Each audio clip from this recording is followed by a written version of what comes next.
OK, let's bring in Roland Friedrich, who's Director of UNRWA Affairs in the occupied West Bank. He joins us live from Amman. A warm welcome to Al Jazeera. So, if we may, let's start with the West Bank. It is a story of demolitions, detonations, targeted killings and forced evacuations, schools, roads, infrastructure destroyed. Talk us through what you're hearing about conditions there. Well, thank you very much for having me. Clearly, what we're seeing in the northern West Bank, particularly in Jenin refugee camp, is an unprecedented situation, even by the yardstick of what we've seen since the beginning of the war in October 2023. We now have a refugee camp in Jenin that is almost empty.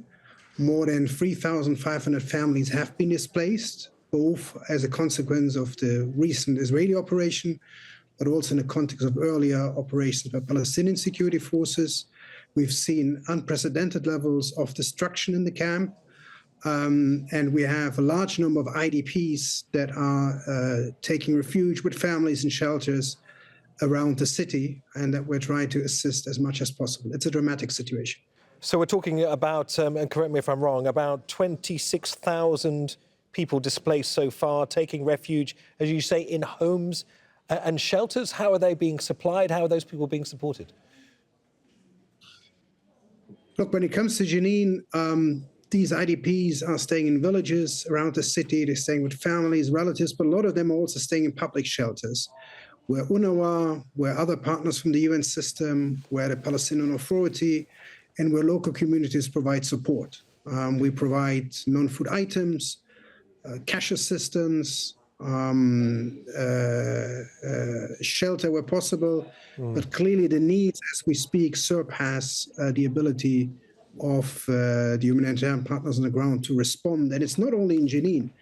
In Tulkarem, another large refugee camp, we've seen now more than 80% of the camp residents having fled that location.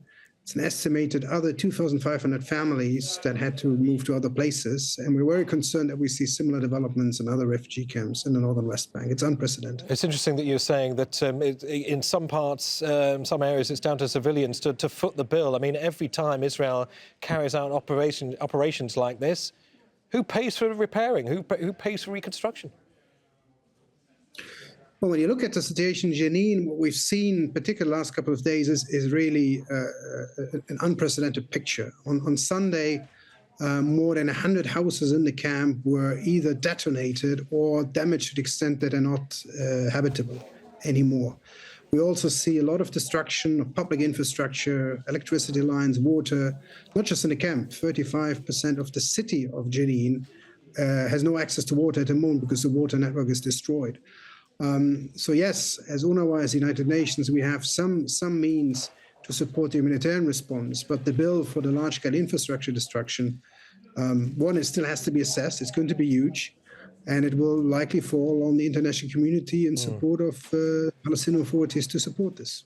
Roland, while we have you, we're very keen to talk about Gaza. I know, of course, you're a specialist in what's happening in the occupied West Bank, but in Gaza, only 2% of tents, we understand, have been delivered as part of this fragile ceasefire. None of the mobile homes promised under this plan have arrived. How conscious a decision do you understand it is by the Israeli authorities to prevent things like this from actually going into Gaza? Well, I think what we're seeing in Gaza is a mixed picture. On the one hand, clearly there's much more aid going in than before the ceasefire, and the 600 trucks that were agreed upon as part of the ceasefire are being surpassed. So that means more food, more other supplies. But at the same time, we do see items that are badly missing, and that is exactly the tents and the mobile homes. And we do hope that we see progress on that track to the same extent that we've seen it on the other vectors of aid, if that's the term. And the experience since the beginning of the ceasefire shows that if the parties to the conflict agree and if the humanitarian system is allowed to work, we can make a difference.